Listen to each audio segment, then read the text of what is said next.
Vargas Llosa, en La verdad de las mentiras, había dicho que mientras la vida real fluye y no se detiene, es inconmensurable, un caos en el que cada historia se mezcla con todas las historias y por lo mismo no empieza ni termina jamás.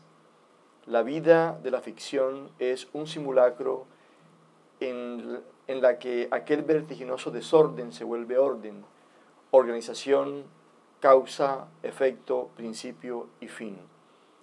Entonces, Faruk Caballero Hernández busca y organiza para tratar de que entendamos los trazos de una guerra que nunca fue homogénea, que tuvo lugar en espacios distintos, que obedeció a intereses políticos y económicos diferentes y que de ninguna manera se puede reducir a la lucha entre buenos y malos como lo pregona la propaganda de lado y lado.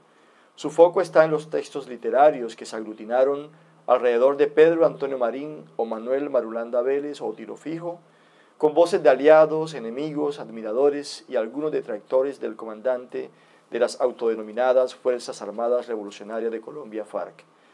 De la mano de los escritores Arturo Álape y Alfredo Molano, nos hace saber que la leyenda del guerrillero más viejo de la historia pudo haber surgido en la masacre de los campesinos del sur del Tolima, no para que el lector tenga una justificación que él tampoco hace, sino para explicar que la violencia produce víctimas, héroes y mártires, y que estos tienen la condición que el sesgo de cada narración determina. Lo que nos intenta decir es que la palabra, que es o fue detonante en el conflicto, ahora emerge como sosiego para la comprensión cuando descansa en el solaz del relato. Bienvenidos a esta presentación del libro Violines, fusiles y balígrafos del profesor Faruk Caballero Hernández. Lo que acabo de leer es una parte del prólogo que me honró en permitir en su libro y que de alguna forma resume lo que él intenta presentar en su texto. Vamos a dialogar alrededor de ello. Yo tengo algunas preguntas y la idea es que ustedes también formulen las de ustedes, de manera que eso se vuelva un diálogo entre todos. ¿Por qué hablar sobre Tiro Fijo en un país que tiene los sesgos del nuestro? Bueno, esta idea surge primero, buenas noches para todos. Es importantísimo para mí estar aquí y no es retórica. Importantísimo porque el primer bar que visité cuando volví a Barranquilla de Ciudad de México fue este. Conocí a dos amigos justo ese día que están aquí presentes, el doctor Jimmy Pérez y el doctor Alain. Tengo dentro del público estudiantes, es decir, ya llevo 2 años aquí trabajando y ya alguien me cree. Y el artífice de mi traída hasta este territorio es el señor que tengo a mi izquierda y a quien le di uno de los chicharrones más grandes que le ha tocado en las letras, y es prologar un libro sobre Pedro Antonio Marín, con el hervidero político que tenemos hoy en día. ¿Por qué hacerlo? Porque estoy absolutamente seguro que cuanta más información se tenga de los que han puesto el pecho dentro de la guerra, podemos tomar mejores decisiones. Yo creo que la literatura, si es revolucionaria, es justamente porque te muestra otras aristas que no están dentro de la historia oficial y que hoy en día es absolutamente necesaria, porque nos están diciendo, remítanse solo a los comunicados oficiales. Y esos comunicados oficiales que vienen de lado y lado, ¿qué guerra muestran? Muestran una guerra donde siempre la palabra va a dar el dictamen del resultado. Cuando no hubo combate, entonces los comunicados oficiales del lado del ejército hablaban de muchos homicidios, y en el libro puede verse no el germen, pero sí el desarrollo de lo que lamentablemente nosotros llamamos como falsos positivos, que son ejecuciones extrajudiciales, que es una práctica que está dentro del conflicto desde la Guerra de los 1000 días y que aquí vuelve a surgir en el sur del Tolima. Entonces, al contrastar los análisis, se puede ver cómo el lenguaje muestra quién va ganando de acuerdo a quién está escribiendo. Eso en periodismo y en literatura es fundamental, pero lamentablemente quien se informa nunca revisa las dos vertientes de la historia, se queda con una. Este libro, si bien se enfoca directamente en las vertientes más silenciadas, Álape, Molano, el mismo Pedro Antonio Marín, lo que hace es analizar justamente los discursos para ver cómo ellos también acomodan la historia que quieren que quede de la guerra. De esa historia vamos a hablar un poco, o sea, cómo acomodan ellos esa historia que al final se recoge de forma brillante en el libro, pero obviamente con los sesgos propios de quienes están escribiendo sobre él. ¿Qué encontraste cuando te enfrentas a los textos de Alape, de Molano y del mismo Tiro Fijo?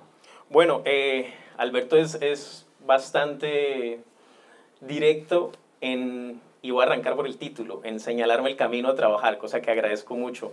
El título que ustedes tienen aquí, de entrada, nos muestra un tipo que sabe tocar el violín, un tipo que es compositor y que le compone al campo, que le compone al paisaje que le tocó vivir, un tipo que vendía queso. Ese es el guerrillero peligrosísimo del cual todos tenemos que huir, y es el Hitler que nos quiere mostrar desde el oficialismo. Bueno, él mismo lo confiesa. La música del violín que tanto me encantaba, me tocó abandonarla por el ruido horrible del fusil. Luego va a decir que quería hacer la paz y solamente pedía un colegio y devolver unas hectáreas que no eran más de 100 familias las que tenía bajo su mando, ya entrada la guerra. Y luego va a llegar el balígrafo, cuando sonó a no muchos kilómetros de aquí, el kafir que asustó a Timochenko cuando estaban firmando. Entonces esos tres momentos de la historia se terminan recogiendo para ver el ser humano que está detrás del mito que viene de un lado y del otro. El mito dentro de los guerrilleros hace ver a Tiro Fijo como un ser excepcional para la lucha de guerrillas. Lo nombran guerrillero sin que él sepa siquiera que es una guerrilla. Entonces ahí empieza uno a cuestionarse cómo nos están informando, quién nos está informando y cómo la literatura de una u otra manera busca ser revolucionaria para modificar un poquito ese discurso y dejar verdades que una de las dos uno va a terminar creyendo más. Pero es bueno que estén todas y es bueno consultarlas todas. Esta no es la voz oficial de las FARC. Es muy difícil hablar hoy en Colombia sobre las FARC y Tiro Fijo porque de inmediato te catalogan como fariano, como intelectual, francotirador intelectual de las FARC. Yo no tengo nada de fariano. De hecho, si geográficamente me pueden ubicar en una guerrilla, soy de Santander, entonces por ahí las FARC no tiene un peso histórico fundamental.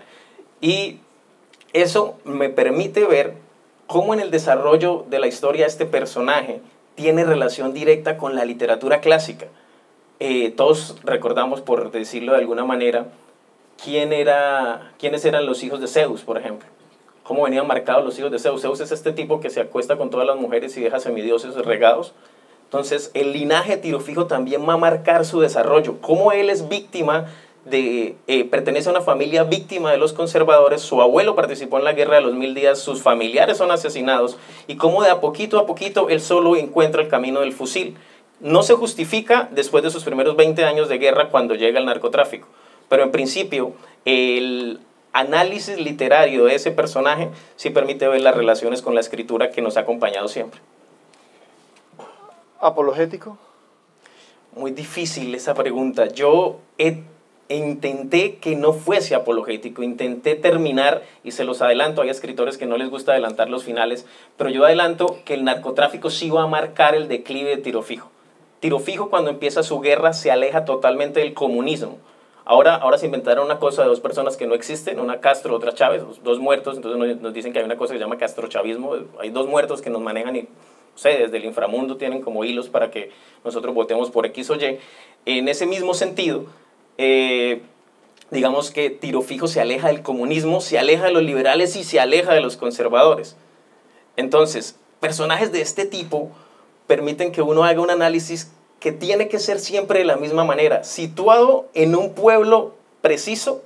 Puede ser Ceilán, donde estaba vendiendo queso en el 48, puede ser Betania, donde se llenaron los ríos de sangre liberal por la matanza de los conservadores, y desde ahí podemos trazar el camino para comprender que no necesariamente volver al pasado y escarbar termina siendo apología de la guerra o de la insurrección armada, que en su momento, digo yo, y es una hipótesis que intento defender, ya ustedes si lo leen van a saber si sí la logro o no la logro. Para mí fue necesaria la confrontación armada de los primeros 20 años del movimiento de las FARC. Para mí, luego eso se perdió porque llegó el bandolerismo, porque llegó el narcotráfico, y los ideales que el mismo Tiro Fijo dice que no puede seguir para que la lucha armada no se dañe y no voltee su fusil contra el campesino que defendió, va a terminar ya por número, por la misma dinámica armada que tiene mucho que ver con el dinero del narco, con los secuestros, y él mismo al final se ve derrotado como un personaje garciamarquiano, viejo, arrastrándose,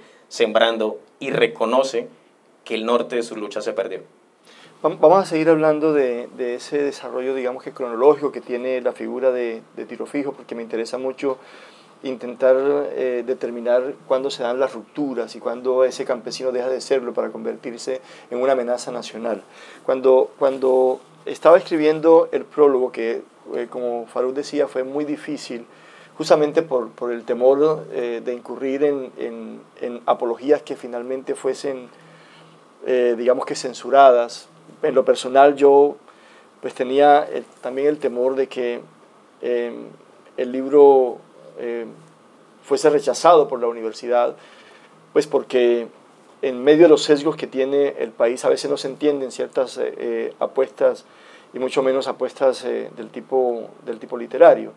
Entonces intenté ser muy cuidadoso con el prólogo, y en la búsqueda de justificaciones me encontré con el sociólogo Edith Hobsbawm, que pues analiza a los delincuentes desde la figura del bandolerismo, y lo que dice esencialmente es que es un error histórico intentar asumirlos como delincuentes. Digamos que la mirada policiva es una mirada que es terrible para entender estos fenómenos. Él se ocupa de personajes como Robin Hood, por ejemplo, un poco para rodear la comprensión de historia, de antropología, de sociología, lo cual al final nos permite como entender mejor las figuras. Esta introducción para preguntarte: Bolívar, Santander fueron guerrilleros en su momento, fueron subversivos que atentaban contra el orden establecido.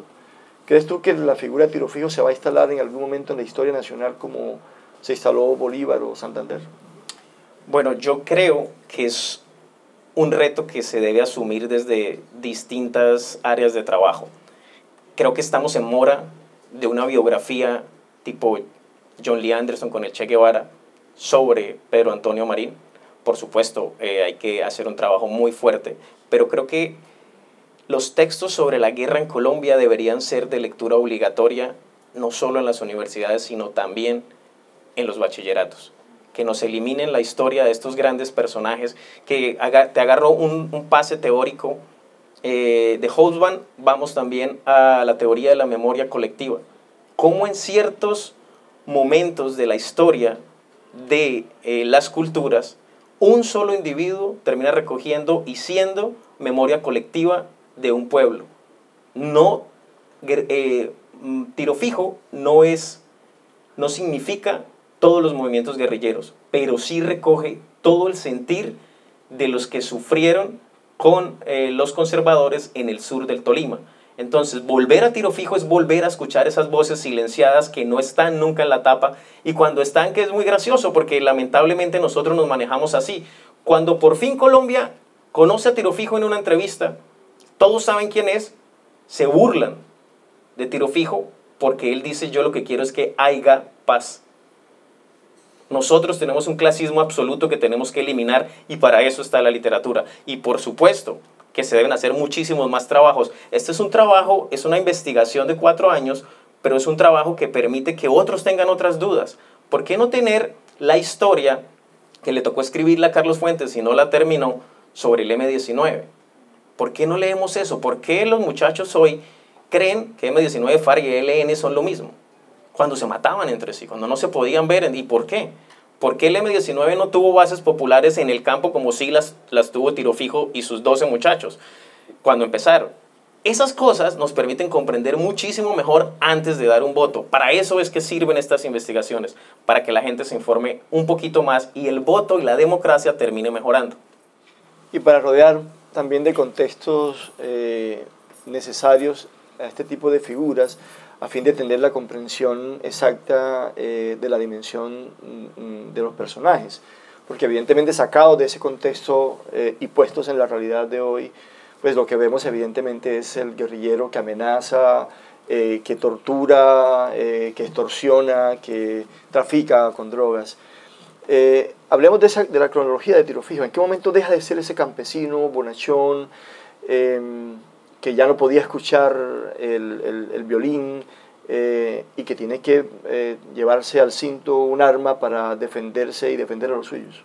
Bueno, el detonante para tiro fijo en armas es el 9 de abril del 48, que básicamente partió nuestra historia y apenas nos estamos tratando de recomponer. Cuando él está en Ceilán, repito la historia, él el 9 de abril está vendiendo queso y empiezan a matar liberales, matan 2 familiares. Y él en algún momento se cansa y le dice a un tío que se llama Manuel, que luego vamos a hablar del nombre porque es Manuel Marulanda, le dice a su tío, ya me cansé. Ya tenemos que ponerles frente porque nos matan por todos lados. Vienen los chulavitas a matarnos. Chulavitas eran estos policías de la vereda Chulavita en Boyacá que sacaron de la cárcel para que salieran a asesinar liberales. Era el momento, era el hervidero más grande del siglo XX fue ese. Y entonces este tipo agarra sus armas, que eran armas ridículas. Básicamente ellos se defienden. Quien conoce un poquito de guerra de guerrilla sabe que la guerrilla lo que hace en un combate de un enfrentamiento directo lo que va a hacer es perder. Entonces ellos tienen unas escopetas de Fisto de la guerra de los 1000 días que no sirven para nada y lo que hacen es esconderse y sobrevivir porque los están masacrando.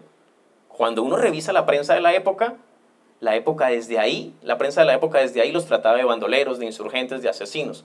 Cuando uno revisa los discursos de ellos, pues fue el ejército que llegó con esto que hoy conocemos como los falsos positivos, que se conocen porque es que ya Uribe se pasó, se exacerbó, pero se manejaba desde antes en las regiones que no tenían prensa. Entonces ahí están los testimonios de las campesinas que decían a nosotros nos mataron más de 30, más de 20, y eso nunca salía. Ese grupo es el que hace que tiro fijo se decidan armas. Luego se van a encontrar con muchos grupos pequeñitos y van armando ya un combo más grande para hacerle frente. Y lo que hacen, que es la dinámica de guerra, que es muy difícil de comprender, es volver por sus tierras, pero también masacrando, que aquí en el libro se trabaja de la misma manera. Cuando ellos llaman a justiciar a quien los asesinó, pero lo que hacen es volver a asesinar, que es de lo que en el fondo, lo que yo quisiera de este libro es que ya no nos matemos más, porque ¿qué hago yo cobrando venganza desde que llegó Colón? No nos va a servir. Y Barranquilla es un terreno que, gracias a la geografía, no ha tenido que sufrir la guerra como otros terrenos sí la han tenido que sufrir. A mí no me tocó la guerra directamente. A mi abuelo le tocó esconderse como 3 veces nomás, eso no es mucho. No me mataron a nadie, entonces tampoco es mucho. Pero sí los textos literarios me permitieron entender el sentir de los pueblos para tratar de dar esa historia hoy. Y eso es lo que en definitiva hace que se prenda la mecha de la guerra. Desde ahí se empieza a trabajar hasta que llega una palabrita que todos conocemos, quienes nos hemos interesado en guerra, y es Marquetalia. Marquetalia termina por darle la relevancia internacional a un movimiento guerrillero pequeño de campesinos, que es lo más asombroso del relato. Siempre que muestran a Tiro Fijo cuando lo van a entrevistar, el man está sembrando su propia comida. Su casa en Casa Verde era sin baldosa, sin muros, de tierra. Entonces este guerrillero temeroso que va a acabar y que nos va a llevar al comunismo a toda Colombia, resulta que es un campesino. Entonces es otra versión de la historia, y esa versión termina siendo complementaria. Y Marquetalia hace directa relación con una intención norteamericana. Siempre están los gringos, o sea, Trump no quiere que Venezuela se arregle, porque no lo hace con Haití, y esa dinámica del imperio pensando en la política exterior no es nueva, no es de Trump. Es de todos los imperios en toda la historia. Los mayas lo hacían también con los pueblos chiquitos. Entonces, cuando en los 80 el embajador norteamericano en Colombia decide no llamar a la guerrilla guerrilla, sino narcoguerrilla, empieza una propaganda negra mucho más fuerte también porque las FARC dio pie. O sea, juntan las dos cosas. Claro, claro. En alguna época los periodistas buscábamos que los guerrilleros nos secuestraran. Eso es una cosa como un poco turbia de nuestra historia, pero los periodistas éramos felices con que un guerrillero nos tapara los ojos, nos metiera en el baúl de un carro, nos llevara monte adentro, porque sabíamos que de regreso traíamos una gran historia, y de pronto esa historia era premio de periodismo Simón Bolívar. Uno de esos premios se le otorgó a un periodista de Caracol, Carlos Gómez, que cuenta en el relato que fue secuestrado, lo llevan a monte adentro, se acuesta en una troja, pues que no era nuestra troja, era otra troja, y en la mañana dice que se levanta, encuentra un tinto en un fogón de palo, de repente ve un tipo que está cortando leña, Y entonces él dice, buenos días, ¿qué se le ofrece? Dice el campesino, ¿no? Y le dice, no, nada, yo soy Carlos Gómez, soy periodista de Caracol y vengo a entrevistar a Tiro Fijo. Entonces el tipo sin mirarlo le dijo, soy yo. Y el tipo seguía golpeando digamos, la leña con el hacha. Además de ese contexto, digamos que de narcotráfico, de que quiero que hablemos en un momento, que le toca vivir a la FARC por algunas circunstancias que seguramente tú explicarás mejor, también había un contexto internacional. En momentos en que eso ocurría, había un enfrentamiento entre las dos grandes potencias que degeneró en dos grandes vertientes ideológicas y políticas que dominaron el mundo. Entonces había un capitalismo, pues llámese como se llame, que dominaba parte del planeta, y había un comunismo que intentaba dominar el resto. ¿Cómo hace, digamos, que Tiro Fijo y sus muchachos para resistirse a esa presión internacional? Por un lado el capitalismo que quería borrarlo y por otro lado el comunismo que quería protegerlo, para seguir siendo una guerrilla campesina antes de convertirse en lo que finalmente se convirtió. Bueno, él tiene una frase textual y se la entrega a Lape, yo la recojo porque creo que es el principal problema, que a veces le sirvió de salvaguarda, a veces le sirvió como un enemigo. Él lo pone que el gran enemigo de las guerrillas son las montañas. Porque como ellos estaban en la montaña defendiéndose, era poco lo que nosotros conocíamos de ellos, mucho menos aquí en Barranquilla. Y sucede lo mismo con los movimientos políticos. Los movimientos políticos en este país se han gestado a 2.600 metros sobre el nivel del mar, no en la montaña. Entonces, cuando ellos sí combaten y se dan cuenta que los partidos políticos, una palabra que se usó, creo que debe ser la palabra más usada en la política colombiana del siglo XX, y es la oligarquía, cuando la oligarquía conservadora y liberal atacan a las poblaciones, el mismo movimiento guerrillero pequeñito se da cuenta que no están peleando por los ideales de ellos, que termina siendo el mismo fracaso de las guerrillas del llano. Las guerrillas del llano le llega a una gente a asesinarlos con Guadalupe Salcedo que es otro personaje interesantísimo. Que se acoge a un proceso de paz y luego termina asesinado. Como todos los procesos de paz en Colombia, que son cíclicos. Te entregan las armas y te matan de a uno. Y la literatura da mucha cuenta de eso. La literatura en el buen sentido de la palabra, no en el sentido académico que es más relacionado con bibliografía. La literatura de ficción, la literatura real, la literatura de cuentos, novelas, poemas. Bueno, Guadalupe Salcedo le pasa lo mismo. Terminan de ganar, le ganan al ejército, llega Rojas Pinilla y le dice, bueno, hermano, ¿usted qué quiere y su gente qué quiere? Nada, que no nos maten. Y le entregan, la foto es famosísima, una panela, una libra de arroz. Entonces el proyecto político real de eso que se estaba viendo a nivel internacional es una cosa muchísimo más mediática que, digamos, que de gestación. Luego, por supuesto, con la referencia a las FARC ya van a ser muchísimos más hombres. Se calcula que el mayor número de las FARC en filas fueron 12.000, 13.000. Y digamos que ahí sí ya son un movimiento que quiere el poder. En el principio no querían el poder. A Tiro Fijo también le preguntan y también lo entrevistan. Y ya luego, él antes que decía solamente quiero un colegio y que no nos maten más, ya dice quiero gobernar Colombia. Quiero modificar ese pensamiento. De ahí sí entró la ideología mucho más cercana al comunismo, no necesariamente comunista. Hay otra cosa que es importantísima y es que mientras Tiro Fijo está salvando a su gente, hay un muchachito que está estudiando Derecho en Bogotá, cerca de García Márquez, que se llama Fidel Castro.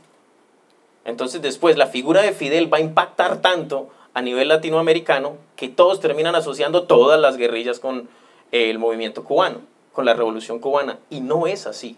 El origen de cada guerrilla es distinto y va a marcar el desenlace y su relieve en la región. Y eso es lo que a veces es muy complejo de entender. Pero ¿cómo así? A ver, ¿cómo así que Castro no formó a Tiro Fijo? Pues no, Tiro Fijo ya se estaba dando bala, si se puede decir bala, estaba dando machete. Y mientras estaba dando machete, Castro estaba pensando en otra cosa y un proyecto ideológico distintísimo. Esa visión romántica de todas las guerrillas iguales y del Che Guevara, pues no caló. Claro, pero a la FARC llegan luego pensadores, gente formada en universidad que ya tenían, digamos, otro tipo de estructura política. Claro, eso es buenísimo porque esa segunda oleada ya de gente más clase mediera, de universidad pública, la mayoría es un lastre que llevamos los de universidad pública a cualquier lado, son más asociados a la guerrilla que al paramilitarismo y de ahí hay que salir. Entonces, esa gente ya más formada también se da cuenta de quién es Tiro Fijo. Y entonces yo saco fragmentos de Pastor Álape, por ejemplo, de Raúl Reyes, por ejemplo, calificando a Tiro Fijo y cómo era su movimiento con los mismos campesinos. Y eso es lo que más sorprende, que él no es un ideólogo. Él no es un ideólogo, él no es un pensador que mueva todo el movimiento de las FARC hacia un tipo de política futuro. Él simplemente es un campesino que se defendió y supo guerrear, que es otra cosa que el ejército nunca le vio, nunca lo vio como un par. El ejército sí sabía que era un campesino, el ejército sí sabía quién era Tiro Fijo, y entonces siempre lo vio como un menor, por eso jamás lo respetó en la guerra y por eso nos costó tantísimos muertos. Y es un mensaje que termina dejando el libro. Los que se mueren en la guerra en Colombia tienen algo en común, son colombianos pobres. Los paramilitares, los guerrilleros, los militares y los policías que mueren en la guerra son colombianos pobres. Y esas voces hay que traerlas, hay que meterlas al debate.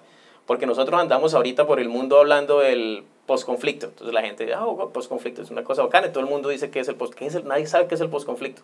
Llegan los académicos que son muy inteligentes, a veces nos toca posar de académicos y hablar así como serio, con conceptos y tal. Entonces, no, realmente el posconflicto no existe. Existe una cosa que se llama posacuerdo. Entonces el posacuerdo es la era en la que estamos y tal. Y cuando uno lee, yo no he entrevistado a víctimas de las FARC, cuando uno las lee, cuando uno las escucha por trabajos hechos por otras personas, ellos hablan de la posguerra. Entonces son como visiones de voces diferentes. De acuerdo a la esfera donde yo me pare, te cuento una historia.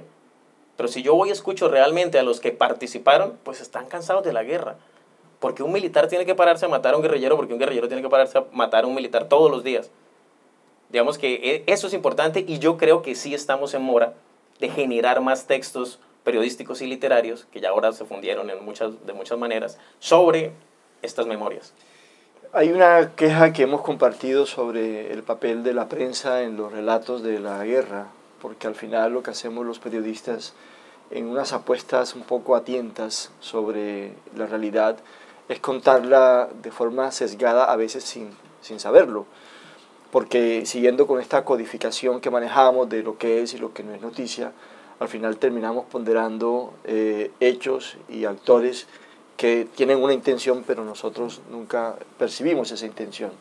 Al final lo que nos quedamos con esta prensa, que en un principio fue ideológica y que en otras cosas fue independiente o se declaró independiente, lo cual también es una ideología que podríamos mirar como en extenso, nos queda una historia de confusiones. Nos ha enseñado una historia que es sucesivamente repetida y no la entendemos en su justa dimensión. Por ejemplo, Bolívar y Santander, ¿quién eran Bolívar y Santander? Al final no sabemos si eran buenos o malos, si eran enteramente buenos o enteramente malos, ni siquiera sabemos si Bolívar y Santander eran realmente liberales o conservadores, porque la prensa, digamos que fue ideológica en su momento e hizo apuestas sobre una causa y sobre la otra. Creo que lo mismo podría estar pasando en estos momentos bajo el prurito de independencia con la prensa que ha cubierto la guerra en Colombia, de manera que dentro de 50 años, por ejemplo, tendríamos que hacernos las mismas preguntas que hoy no estamos haciendo sobre Bolívar y Santander. ¿Quién fue Tiro Fijo? ¿Las FARC fueron como realmente fueron? Porque la prensa realmente ha tenido como esta dificultad para contar realmente la historia. La pregunta es, frente a toda esa confusión que nos genera y quienes deben entregarnos elementos para tomar mejores decisiones, ¿nos salva la literatura? La respuesta es corta y contundente como un tiro, por supuesto. Lo que tenemos que hacer es leerla más, motivar a leer más. Es muy difícil, es una tarea compleja. Escribir un libro es hablar consigo mismo en soledades durante muchísimo tiempo, muchísimas noches, y sin saber si uno avanza o no avanza, para que al final el resultado, el lector diga, yo quiero verme un video de un youtuber, no quiero que me cuenten la historia de otra manera, que es otro reto, es otra forma de llegar a estas nuevas audiencias para que tengan al menos un bosquejo lo más fiel posible a 2 o 3 vertientes informativas para que construyan su propio concepto. Yo lo que más, digamos que el pedazo que más me costó navegando en estas aguas, que duele mucho cuando uno se mete en estos testimonios, hay que parar, hay que tomarse un trago, hay que hablar con la gente, porque si no uno se enloquece al sentir el dolor del otro. Y lo que más me costó fue entender que yo vengo de una región donde el que siempre sufrió fue el liberal. Entonces el liberal siempre fue el perseguido y fue asesinado. Y en Santander, tenemos que decirlo, perdemos la guerra de los 1000 días, perdemos la batalla de Palo Negro. Pero si yo me voy a Antioquia, el perseguido fue el conservador. Entonces, pero ¿cómo así? Es que no hay buenos y no hay malos. Y justamente eso es lo difícil de comprender. ¿En qué momento histórico, por qué terrateniente, por qué riqueza nos empezamos a matar. Es que los paramilitares no se los inventó Uribe ni las Convivir, ni Castaño. Los paramilitares vienen de un siglo atrás, al menos, hasta donde yo llegué a rastrear, que son esta gente tipo película del zorro que va quitándole las tierras a los campesinos y se trabaja en la literatura de Juan Rulfo y se trabaja en la reforma agraria. Entonces, cuando uno empieza a ver esa cantidad de aristas, pues lo que uno entiende es que uno no sabe nada en la educación formal sobre la guerra en Colombia. Entonces, lo que uno tiene que hacer es llenar vacíos y es muy difícil, muy difícil. A los que nos gusta leer, siempre uno está esperando terminar del bachillerato para leer lo que uno quiere y entra a la universidad, entonces lo obligan a leer y cuando uno se mete de profesor, entonces tiene que leer hasta los trabajos de los estudiantes hasta hace 2 horas para subir notas. Entonces nunca hay tiempo para dedicarse realmente a un tema a profundidad y es algo que termina siendo como una necesidad para llevar una palabra distinta a la que existe. Y es una cosa muy compleja. Hace poquito este libro estuvo también, gracias al trabajo de la editorial de la Universidad del Norte, aquí va una cuñita, en la Feria del Libro, Alberto nos acompañó. Soy la Adriana, Lady, etc. También me permitieron ir a hablar a la Universidad del Magdalena. Y entonces un estudiante me decía, es que la cosa va a cambiar con educación para todos. Y yo, pero si es que los que tienen los doctorados más importantes en Colombia se la han robado toda. Y dentro de la universidad pública no hay corrupción. Entonces son preguntas que a veces son tan románticas en las respuestas. Es que eduquemos a todo el país. No, logremos que el país sienta el dolor de la niña del Amazonas que fue violada por un militar norteamericano como si fuese su hermanita. ¿Cómo se hace eso? Yo no sé. Yo logro llevar el relato, contar, mostrar que hay otras realidades que son distintas al Buenavista y al Viva, que hay algo más allá. Pero yo no creo que la solución sea solamente con la educación. Creo que es un buen experimento, pero hay ya resultados que muestran que no es así. Bueno, yo quiero cederle la palabra a ustedes para que conversemos con el autor y le formulen las inquietudes que este diálogo les ha podido provocar. Ojalá que sea más de una pregunta. Señor Juan Pablo Ferro. Venga.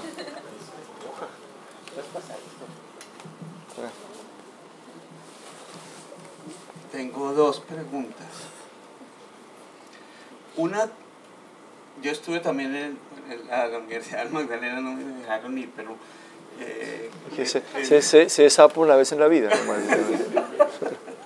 No, mentiras, la Universidad del Magdalena no tenía posibilidad, pero en Bogotá estuve en el lanzamiento y ahora acá. No sé si pasó en la Universidad del Magdalena, pero tengo como una impresión que me parece que puede ser interesante contarle al tipo de auditorio que tenemos. Y es, usted basa su libro sobre todo en lo que escribió Arturo Alape y en lo que son los relatos de Alfredo Molano. ¿Por qué no le cuenta al auditorio qué es lo que hicieron esos sujetos que, entre otras, no vienen del periodismo, vienen de la sociología y de la historia, no vienen del periodismo? Me parece que es interesante eso como un primer tema, y la segunda es para los dos. ¿Por qué no se está escribiendo la historia del posacuerdo? Que no se está escribiendo. Nos quedamos o en los relatos de vida de los guerrilleros, de los Márquez y de los no sé qué, o en simplemente narrar la coyuntura específica del momento, pero no estamos escribiendo la verdadera historia que merece el país, que es la de posacuerdo. Es para los dos. Bueno, arranquemos por la primera, sí, claro.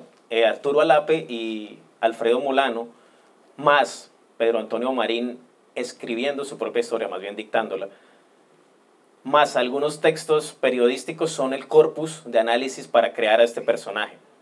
Arturo Alape también se metió a la guerrilla. Arturo Alape también decidió tomar las armas, pero se dio cuenta pronto que como guerrillero era un buen escritor.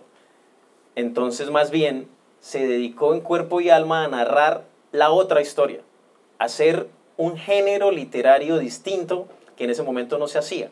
Era muy fácil escribir novelas porque eran tildadas de ficción. Y cuando uno no analiza bien, cree que si es ficción es mentira, cuando hay ficcionalización y cercanías a la realidad. No hay obra más grande sobre la masacre de las bananeras que las dos escritas de gente que también tomó por estos lados, García Márquez y Álvaro Cepeda. Y entonces estos relatos testimoniales lo que hacen es negarle la posibilidad sencilla al tipo que dice, es que eso es una novela, eso es mentira. Pero ojo que esto es testimonial. Entonces ahí ya cambia, el concepto es de verosimilitud a veracidad. Entonces lo que el lector agarra, lo agarra como, es que la persona que está hablando aquí existió. No es un Aureliano, es un tipo que existió. Es un guerrero que combatió. Entonces ya el mensaje es distinto. Entonces ya no lo pueden frenar tanto. Y es un fenómeno que surge en América Latina justamente para desde la literatura narrar lo que no se narraba en los medios o en las grandes novelas de una forma distinta a la ficción. Estos dos personajes dejan las huellas literarias de Tiro Fijo y yo me voy encontrando con ellos, las voy almacenando, las voy recogiendo y digo, yo creo que esto es necesario que la gente lo tenga en su biblioteca. Habitualmente uno tiene en la biblioteca libros que no leen. Bueno, estos traten de leerlo y aprovecho la cuña de las ferias, de todo. Todo esto se hace para que ustedes compren y hay descuento, de eso hablamos ahorita. Y en la segunda te la dejo, Alberto. La del posacuerdo. Sí, porque no se está escribiendo la historia del posacuerdo. Yo creo que sí se está escribiendo. La historia del posacuerdo se está escribiendo todos los días. Algunos columnistas que son contestatarios y que se sobreponen a la convención de los relatos. Las noticias que hablan semanalmente de los asesinatos de líderes campesinos que están peleando por una tierra y que de repente desaparecen bajo signos de torturas y atropellos brutales. Se está escribiendo en las redes sociales, desde voces que se levantan también contra el sistema y dicen cosas que pueden estar ocurriendo. Se está escribiendo en la biografía nacional que escriben a veces los periódicos o mal escriben los periódicos cuando, por ejemplo, construyen relatos sobre los debates sobre la JEP, sobre los acuerdos, sobre los intentos por volver añicos lo que finalmente firmó el país en algún momento de su historia. El problema no es que no se esté escribiendo, Juan Pablo, el problema es que no lo estamos leyendo. Y como no lo estamos leyendo, finalmente podemos correr la misma suerte de años anteriores. No estamos entendiendo nuestra historia, nuestro devenir. Y si no lo entendemos, pues entonces corremos el riesgo de vivir en un mar de confusiones como el que evidentemente tenemos en este momento. Atrás había una pregunta.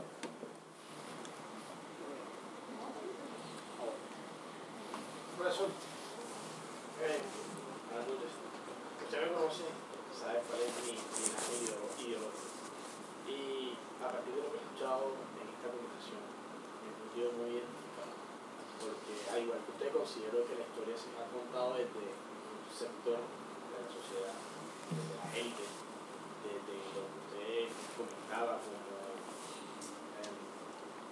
los relatos de las instituciones.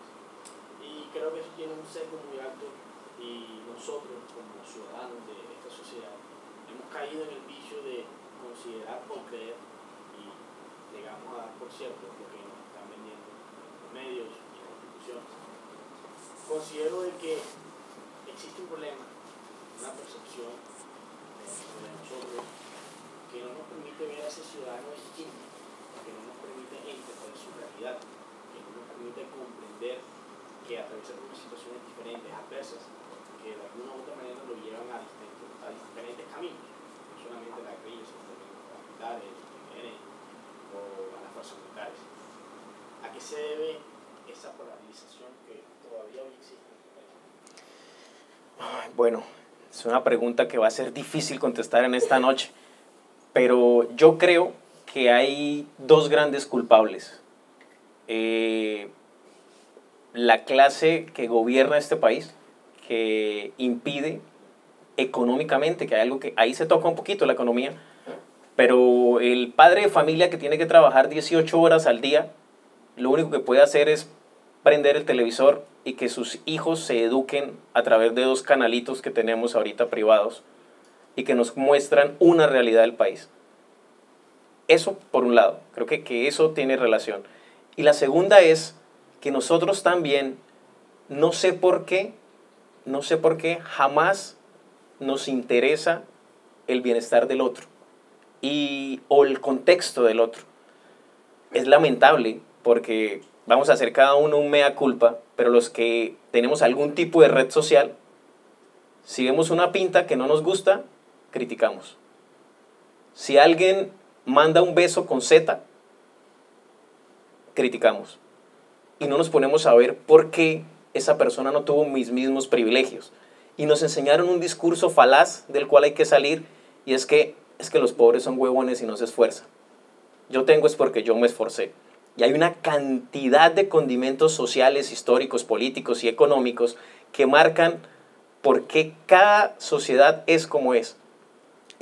Mucha gente en las últimas elecciones se dio golpes de pecho pero ¿por qué la gente vota como vota? Porque es que la gente piensa así. Yo no puedo pretender que el otro piense como yo. Yo tengo una manera de pensar, el otro tiene la otra y son 11 millones. Y dentro de los que no pensamos así, también tenemos un montón de diferencias, pero un montón. Poner de acuerdo a Petro y a Fajardo es imposible. Y antes Petro Robledo y Carlos Gaviria, etc. Y es imposible.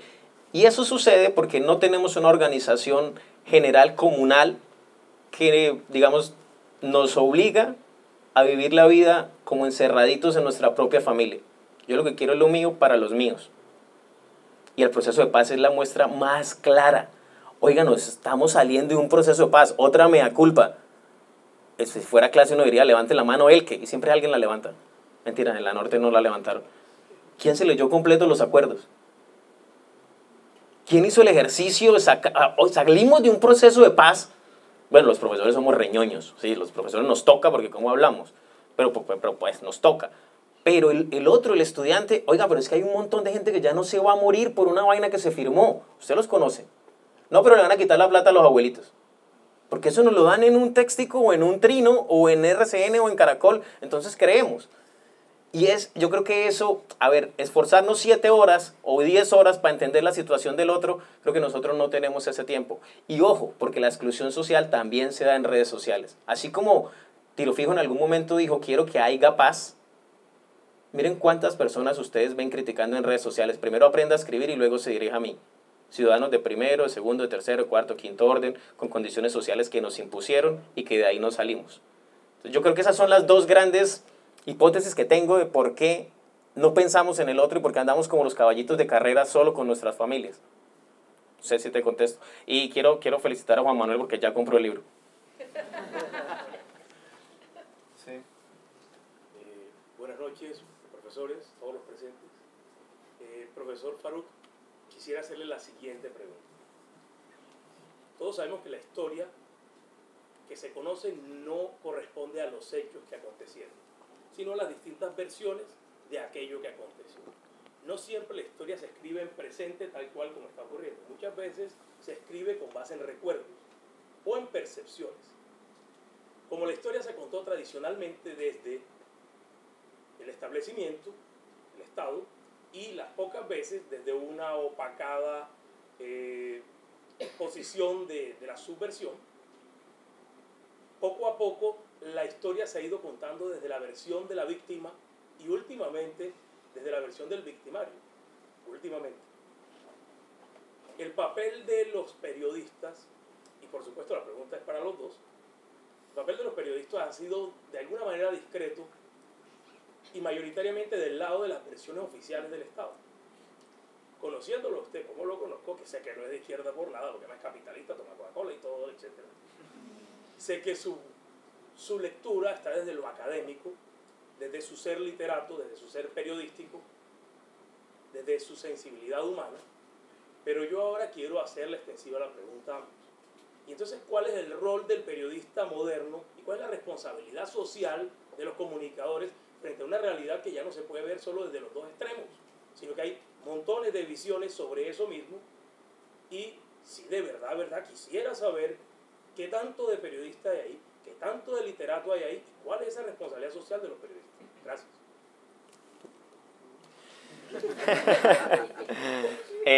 Bueno, yo creo que la responsabilidad social del periodista de hoy tiene que estar más del lado de Daniel Coronel que de Claudia Gorizati. y ahí quiero profundizar en algo. Por supuesto que vamos a cometer errores en información y en investigación, pero si yo le permito al lector, o ¿cómo se llama el que recibe el youtuber? ¿Eso ya tiene nombre o no? Bueno, la audiencia que ve YouTube, le entrego el mismo espacio, por decir algo, del problema que hay con los indígenas, al líder indígena, al ministro, y les entrego a cada uno 5 minutos para que el otro entienda. Creo que por ahí empezamos a hacer las cosas un poquito distinto. Y otra cosa que es fundamental, nos ganó la necesidad de fama y de dinero. Nos ganó la necesidad de reconocimiento sin análisis y sin investigación. La solución del periodismo lo debatimos, Albert, en el congreso que organizamos hace poco con las facultades de comunicación, y más o menos el congreso giraba en torno a si era una misión imposible formar periodistas hoy. Es que lo único que hay que hacer es hacer periodismo. ¿Y cómo yo logro decirle al estudiante que primero tiene que investigar, que primero tiene que caminar, que tiene que hablar con la gente, que tiene que analizar, que se tiene que leer 5 libros antes de publicar un reportaje, que tiene que hablar con las personas mucho más tiempo y no simplemente dar su opinión y poner adjetivos? Yo creo que sí nos hizo muchísimo daño la explosión de las redes sociales, como también hizo daño la explosión de la televisión en su momento, cuando el presentador pasó a ser más importante que el reportero. Hoy el opinador pasó a ser más importante que el reportero, y creo que eso es un daño. Y el periodismo tiene, no sé, otras profesiones, pero por lo menos los literatos y los periodistas, los actores también, son muy poco autocríticos. No hay autocrítica en el gremio, hay muy poca. Y bueno, digamos que yo creo que eso es un mea culpa que hacemos los que trabajamos de este lado y que tratamos de formar a estudiantes con un sentido más cercano a la investigación. Pues todavía hay una cosa que yo no entiendo y de verdad es una vergüenza decirlo desde la cueva. García Márquez dijo que no había periodismo sin investigación. Y hoy hablan de periodismo investigativo, por ejemplo. Entonces, ¿en qué momento se separaron? Bueno, se separaron en el momento de las relaciones públicas, en la cara, en el maquillaje, en la televisión, en los youtubers, en el dinero. Son muchas cosas que también pertenecen a esta era y hay que analizarlas como toca. Como le digo yo a un estudiante, gánese, no voy a decir el periódico, pero gánese en un periódico de Barranquilla 1.200.000 por un mes de trabajo, donde no alcanza ni para los pasajes ni para el arriendo, después de haber pagado toda la plata que pagaron por un pregrado, o gánese 5 o 15 millones siendo youtuber y metiéndose un dedo en la nariz y criticando a Uribe o criticando a Petro, qué sé yo. Es muy complejo. Es muy difícil porque el sistema también te va llevando. Lo que hay que hacer es pelear con la ética y lograr trabajos de largo aliento donde los muchachos se sientan identificados para que se metan más a este equipo de investigación y menos farándula. Yo tengo una analogía que a veces nos gusta mucho en Barranquilla: menos blower, más pasos. Si quieres agregar algo más. Más pasos. Caminar más. Okay. Caminar más, hablar más con la gente, agarrar más Transmetro, no solo ir en Uber.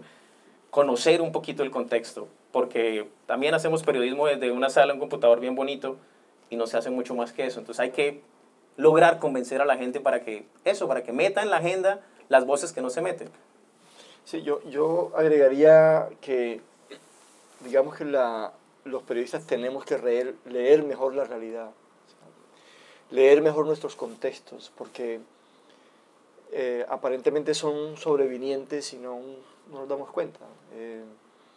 La realidad cambió. O sea, los medios de comunicación ya no detentan el monopolio de la información. Tenemos que bajarnos de ese pedestal, o sea, olvídate. Digamos que el que yo no diga una cosa hoy, como en semana, eso no va a trascender, está fregado. Eso va a trascender por alguna vía, y de hace mucho rato estamos recibiendo señales y la gente cree que todavía el tiempo, el espectador tiene el monopolio. Eso se acabó desde hace mucho rato. Es lo primero. Lo segundo es que en ese marco también hay que cambiar la codificación. Nosotros tenemos un chip metido en la cabeza desde que estamos en las facultades y llegamos a la sala de redacción y se reafirma: esto es noticia y esto no es noticia. Uno va contento donde el editor le dice: mira, tengo esta historia. Eso no es noticia. ¿Quién determinó eso, que era noticia y que no era noticia? Cuando a mí me hablan de monopolio en los medios de comunicación, yo me río, porque el monopolio no es que un empresario tenga un medio de comunicación. El monopolio es la codificación que se estableció desde todos los rincones del periodismo, desde todos los rincones de las salas de redacción, alrededor de lo que es noticia y lo que no es noticia. Y en una conferencia justamente en la Cátedra de Europa lo decíamos, el concepto de noticias nació en el siglo XVII y ese concepto no ha cambiado, tiene que cambiar. Y lo otro que es muy importante para quienes se están formando en periodismo, quienes están empezando en periodismo, es que tenemos que formarnos menos desde el periodismo, hay que formarnos desde otras disciplinas transversales, la sociología, la antropología, las artes. A veces el estudiante siente esto como un relleno y a mí me da mucho pesar porque están perdiendo la inmensa posibilidad de nutrirse como auténticos profesionales de mundo, que leen el mundo y que lo interpretan de una manera distinta. Lo dije, tal vez lo comentábamos, Claudia Palacio salió del Tiempo y dijo, el problema es que las facultades son un sancocho, y con lo cual a mí me pareció pues, gratificante, no insultante, gratificante, porque nosotros si somos un sancocho. ¿Cuál es el lío con el sancocho? El sancocho es una vaina seria, o sea, es una institución respetable de la gastronomía. Y yo he dicho, tú le echas al sancocho cualquier vaina, te friegas. Echarle jengibre al sancocho para que vea que te tira el sancocho y nadie se lo come. O echarle demasiado ají.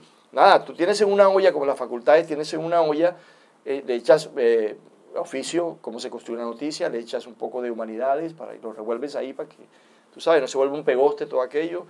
Le echas un poco de lectivas del Caribe para entender un poco el Caribe.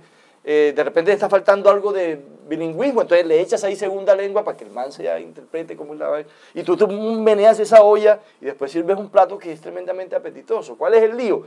Que los estudiantes me dicen a mí, joda, pero humanidades, razonamiento cuantitativo. Entonces no consumen eso. Entonces el problema no es el sancocho, el problema es que la gente no se está tomando la sopita como debería tomarse la sopa. Entonces es un mensaje para los estudiantes realmente. ¿Quién es el guerrillero del sancocho? No, hay un sancocho, claro, el sancocho nacional. Sancocho nacional, claro, por supuesto. Bueno,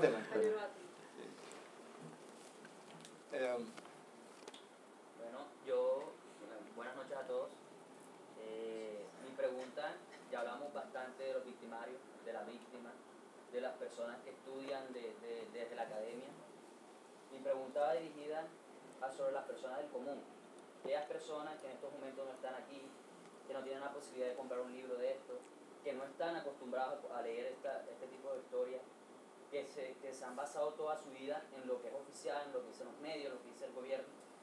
¿Cómo entendernos, o cómo nosotros ayudar que esas personas entren más en este contexto, entren más en conocer la historia, entren más en querer conocer la historia y que se estén más cercanos a este tipo de espacios y a este tipo de literatura y a este tipo de conocimiento?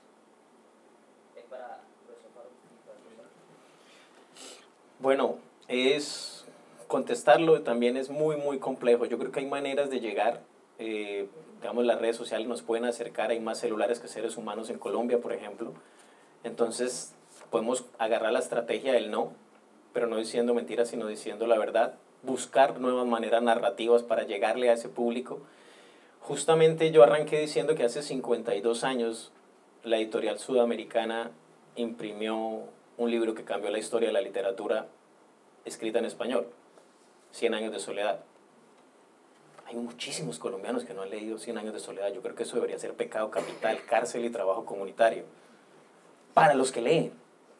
¿Qué puede hacer uno desde la estructura académica tan rígida? Bueno, bajar un poquito la conceptualización y buscar un lenguaje que cualquier persona la entienda. Sí, seguramente no todas las palabras, pero nadie entiende todas las palabras. Todos, antes íbamos al diccionario, ahora si uno tiene datos rápidamente sabe de qué le están hablando.